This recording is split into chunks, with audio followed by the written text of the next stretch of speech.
এক্ষুনি একটা অঘটন ঘটে যাচ্ছিল। তো নমস্কার, আমি অনিন্দিতা। এই কেকটা ছিল একটা 1.5 পাউন্ডের বাটারস্কচ ফ্লেভারের একটা ডল থিমের ওপরে। এই কেকটা যাবে অনেকটা দূর। না, এই কেকটা অনেক দূর যাবে না, এটা যাবে আমাদের একদমই পাশের বাড়িতে। এই যে পাইপটা কাটতে গিয়ে তো একদম হাত থেকে ছিটকে পড়েই গেল, ভাগ্যিস কেকের মধ্যে লাগেনি, নাহলে কেকটা আবার নষ্ট হয়ে গেলে আবার ঠিকঠাক করতে হতো। যাই হোক, এই কেকটা যিনি নিয়েছে তিনি বলেই দিয়েছিল যে একদম অল্প ক্রিমের মধ্যেই যেন ডেকোরেশনটা রাখি, কারণ ক্রিম খুব একটা পছন্দ করে না।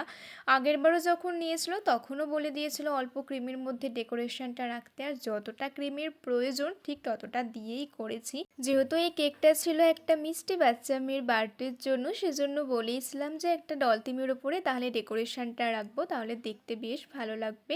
বলেছিল ঠিক আছে, একটা দেখে করে দিও যেটা সুন্দর লাগবে।